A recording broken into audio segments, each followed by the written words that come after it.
Ce braconnage a eu lieu à l'île de Mohéli, dans l'archipel des Comores. C'est une réalité quotidienne sur toutes les îles habitées du sud-ouest de l'océan Indien, où les tortues marines sont menacées d'extinction. Il reste cependant encore des terres épargnées. Cette histoire se passe sur l'île des Glorieuses, située à 220 km au nord-ouest de l'île de Madagascar, dans le canal du Mozambique.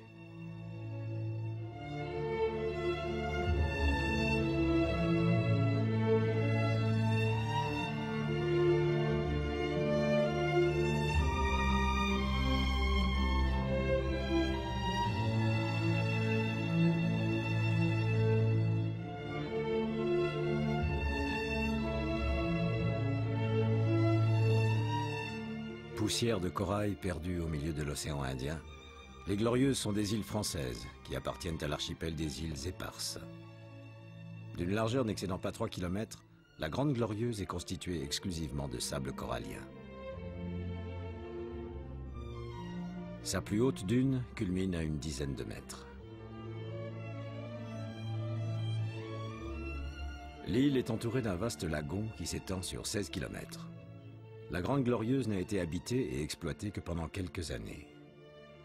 Son récif corallien est resté pratiquement intact.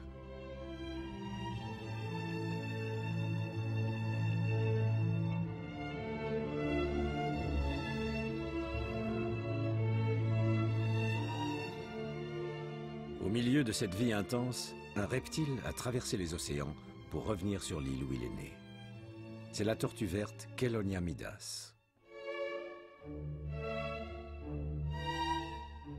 Apparue à l'époque des premiers dinosaures, la tortue marine est l'une des plus anciennes formes de vie sur Terre. Sa remarquable adaptation au milieu marin lui permet de rester sous l'eau sans respirer pendant des dizaines d'heures.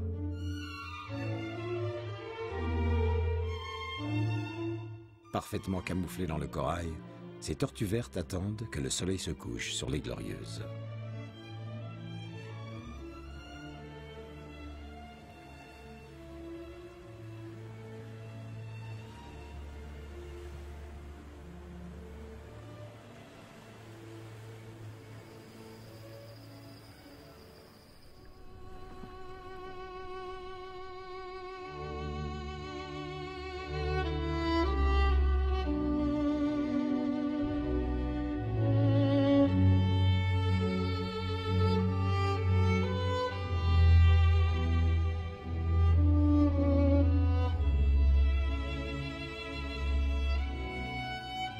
L'apnée est parfaitement adaptée à l'observation animalière, car le plongeur, ne faisant aucun bruit dans ses déplacements, n'effraie pas les poissons.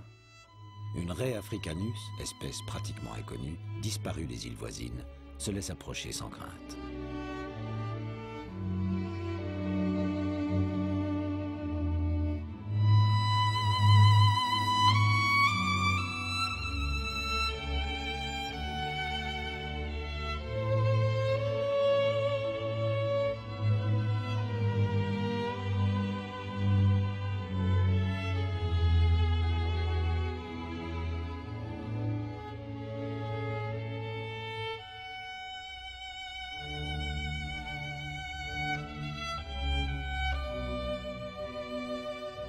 Geoffrey plonge à 20 mètres de profondeur, zone où la vie récifale est la plus riche et les observations les plus étonnantes. Une carangue grosse tête se protège de ses prédateurs en cohabitant avec une raie pastenague qui possède un redoutable aiguillon venimeux à la base de la queue.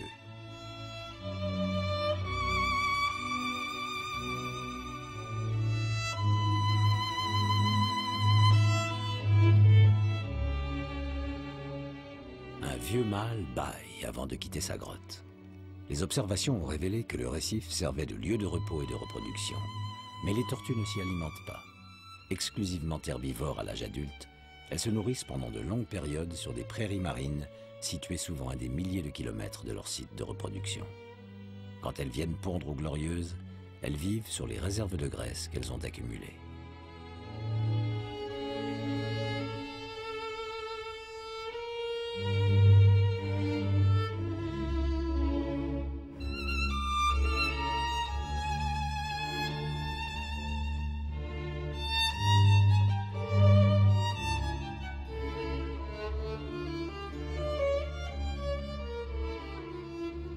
La tortue verte adulte ne craint pas la présence des requins de récif. Sa taille importante et sa carapace lui assurent une protection suffisante. Mais en mer, les gros requins pélagiques restent son principal prédateur.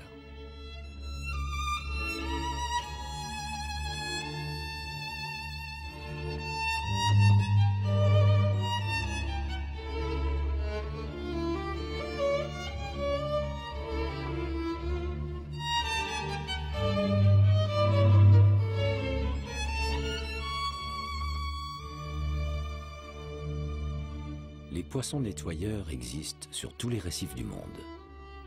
Ce petit labre bleu débarrasse cette murène de ses parasites.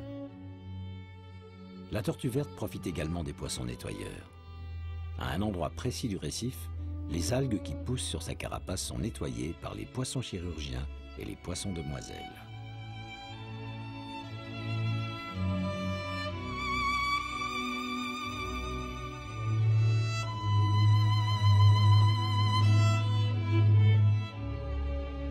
Puis, en se déplaçant un peu plus loin, elle utilise le petit labre bleu pour se débarrasser de ses parasites.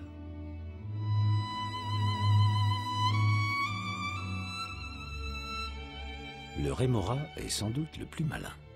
En se collant sur la carapace de la tortue, il l'utilise comme moyen de transport, de protection, de nourriture, et en plus, il se fait nettoyer.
Alors en fait, la prédation en mer, elle est également importante, même si elle est moins visible.